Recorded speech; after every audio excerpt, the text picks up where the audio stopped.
Bill, in really trying to discern, is there a God? How do we begin to approach the question of explanation? Because God is an explanation for stuff. In science, where I was trained, you were trained, generally we think about chance and necessity as something absolutely can only be one way, some laws of physics or mathematics, or are the laws of probabilistics and chance at work and things will work out because of a system. You've talked about, and others too, of course, about design as being a third method of explanation. How can we begin to understand that? Yeah. Well, I think perhaps the thing to do is look back a little bit at the history of science, because just even the nature of scientific explanations are historically contingent. I mean, it's not that they're written in stone. Aristotle had a science. Stoic philosophy had a science. And I think when we come to the rise of modern science with people like Newton, I think you have a sense that the world operates by deterministic principles. So, if you will, necessity. Things happen, you have a ball in a gravitational field, you release it, it's going to fall down. This happens reliably over and over again. Interestingly, when Laplace tinkers with Newton in the late early 1800s, and then writes his essay on probabilities, he talks about a purely deterministic world. The thing is, probabilities for him were just a sign of ignorance on our part. We couldn't determine the exact locations, momenta, positions of particles, so we couldn't do Newton's mechanics with perfect accuracy. You just don't know. That's why we needed probability. Now, I think what's happened with the rise of quantum mechanics, statistical mechanics, perhaps a little bit with chaos theory, but mainly quantum mechanics, you have a sense that there's an irreducible randomness. I mean, if I flip a coin, you might say, well, I don't know if it's going to land heads or tails, but if I could figure out just what the exact impulse is in your thumb and with the coin, then I could figure it out. But there's a sense that when you go to the quantum level and look inside the atom and see the various, how things change various states, electrons maybe move from one energy state to another, then you get the sense that this happens by some sort of irreducible randomness. At least this is what our best science is telling us. Now, whether there's still some deeper level of causation, we don't know, but that's at least, so it seems that science these days is minimally committed to chance and necessity. And those are not, they work together. I mean, it's not that it's one or the other necessarily. An image that I have of them working together is an agitator where you try to sort stones. You know, if you sort the stones, if you shake it, a barrel with stones in it, there's a gravitational field, there's the effect of necessity, but then there's also this random shaking. And you'll find that there'll be a pattern that emerges. It's a reliable pattern. The large rocks will be at the top, small ones at the bottom. You can see this also with the Cheerios box, you know, with how cereal settles.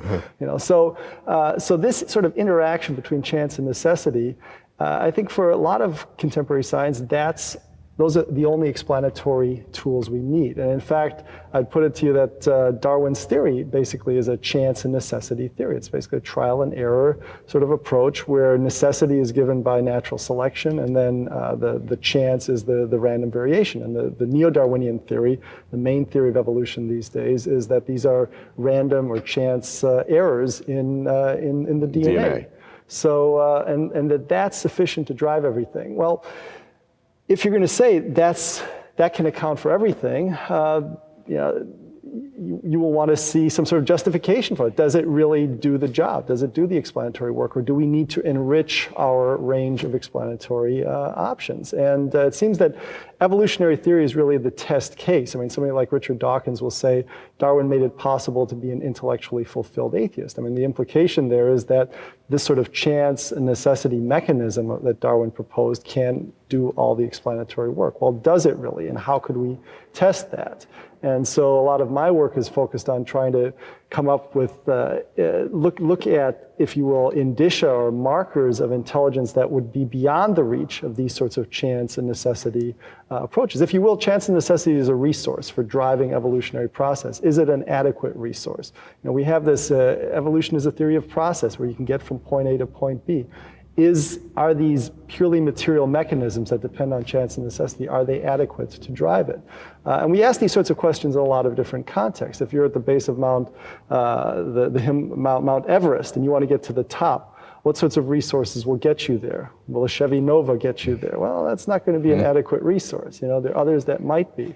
And so the sort of question we're asking is, well, what's within the reach of the chance and necessity? What's beyond the reach? And is intelligence something that you need to make sense out of the sorts of patterns that we're seeing in nature and in biology? So let's define now the landscape that you were working in, because you can look at design as this so-called third method of explanation as it applies to the entire universe, the universe as a whole, or, as you've done more so, certain elements within the universe. How do you distinguish between those two? Because many of the cosmologists I would talk to, or even the theists who have scientific background, would be looking more at the universe as a whole, as opposed to elements within the universe. I find it actually much more tractable as a conceptual problem to look at design within the universe rather than design of the universe as a whole, because the sorts of arguments I'm making are probabilistic. I mean, if something can be achieved, if it's within the reach of chance or chance and necessity, there's no need to invoke design. I mean, design in a sense becomes an explanation of last resort. You're not going to invoke it if you don't have to. But the thing is, at the level of cosmology, how do you assign probabilities to the laws of nature taking the form they do? I mean, I've seen everything, from they have probability 1. Quentin Smith will say the laws of nature are necessary. And others will say, well, it's highly contingent and there's this fine tuning, and that suggests that it's highly improbable that this could have happened by chance. So there's a whole range of things. And I think the problem is that there's no mechanism. If you don't have a universe, how do you have a mechanism or something where you can assign probabilities? I mean, probabilities are assigned. It's always a null hypothesis. In the absence of design, what would the probabilities be? And then, as it were, you defeat that null hypothesis. And you're saying when you're dealing with the whole universe, you have no background in which to establish that. No pre-universe that you can work with. Right. So then you've focused your work on recognizing there may be an issue with the whole universe, but your work is really unable to handle that because you don't really. When you say unable, I mean, there are people who've applied my methods there, but they have to make certain assumptions, and I think they're questionable assumptions. But I think when you're dealing in biology, I mean, these are empirical probabilities. I mean, what is the probability that one DNA will be associated? Are there bonding affinities?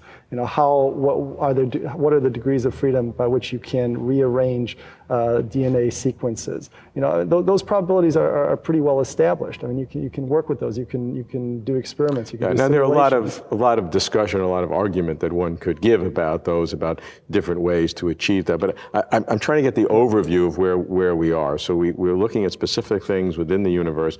We start out with a chance necessity. We add design. We're looking at two different kinds of design, the entire universe or things within the universe. Now we're focused on the universe.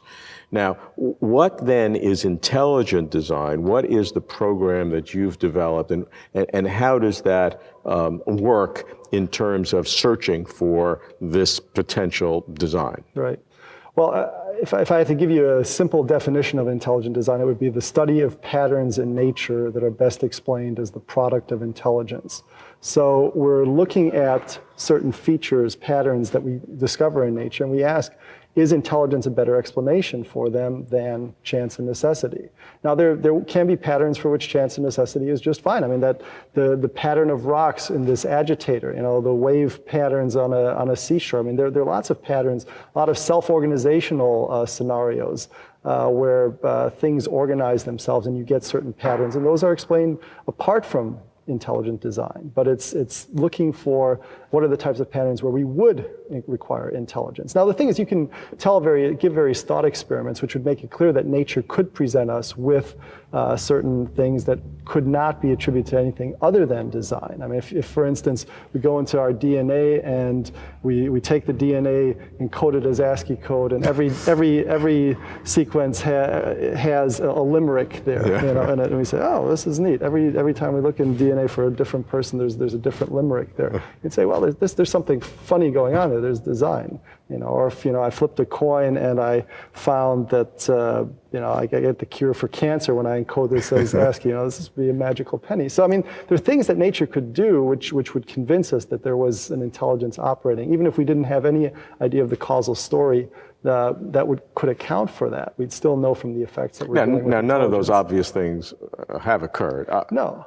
But it seems that the less flamboyant things have, and I would say that there are structures in various forms of biological complexity which do suggest that we're dealing with intelligence. And that's where the battle is joined, in essence. Yeah, I mean it's highly contentious. Yeah.